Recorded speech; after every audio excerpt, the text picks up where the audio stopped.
I pride myself on my ability to critically analyse and deconstruct what people say. I often abuse and manipulate this for my own personal gain because I am what I like to call playfully argumentative. First things first, we have two types of argument, inductive and deductive. Deductive arguments, or a priori, are those which use logic in order to draw their conclusion. If the premises of the argument are true, then we are forced to accept the truth of the conclusion. Liam is a black guys like chicken, therefore Liam likes chicken. If we can agree that premises 1 and 2 are true, Liam is a black guy and black guys like chicken, then we must agree that the conclusion also must be true, that Liam likes chicken.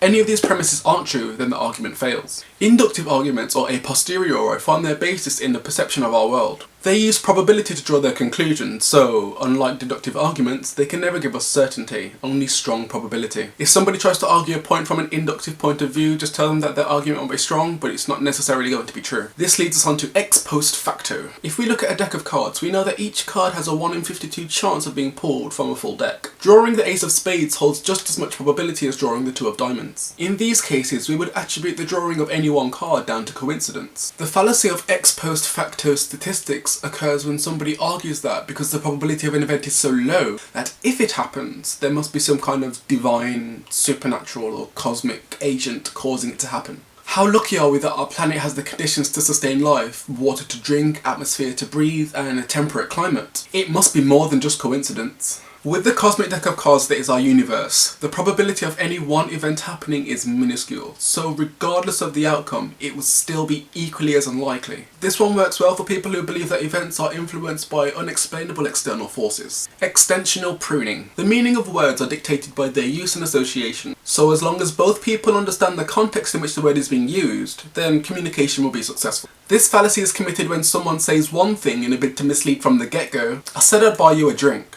Water is a drink. Or in the light of a new situation, they retreat back to a literal definition in order to save face and escape weakness in their position. I said I'd do it after, I didn't say when constituted to after. I must admit this is by far my favourite thing to implicate into my acts of subterfuge. It's the perfect way to commit wrongs without technically being wrong. If ever you encounter the utterances of, all I said was, and if you examine my exact words, understand this person to be of great qualification. One-sided assessment. Have you ever known somebody to take one side of an argument in preference and not show anything to the contrary? Yeah, this is pretty much a one-sided assessment. It's very biased because they're not trying to achieve total balance within their argument. We shouldn't go on holiday there. It's too hot. Their crime rate's really high, and if you drink their water, it'll make you sick. Yeah, but you're disregarding everything else. They have beautiful white beaches. They have wonderful culture. They have great food, and it's hot.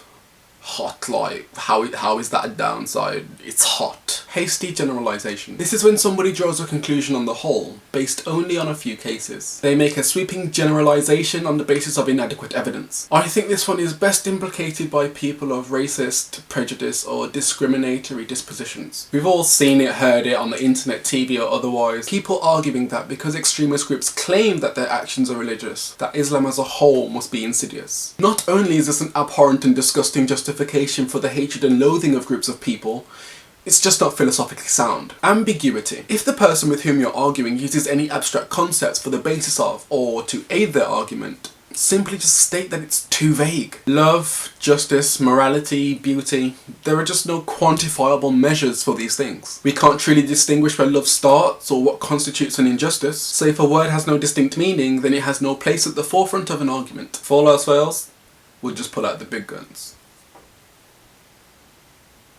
You cannot give external justification for the things that you perceive. The reasoning you use to prove the existence of what you see is that you see it. It exists because you perceive it because it exists. Circular logic, bruh. This means that you can't prove that anything else exists. Yeah. And if nothing else exists, then you can't really be right about anything now, can you?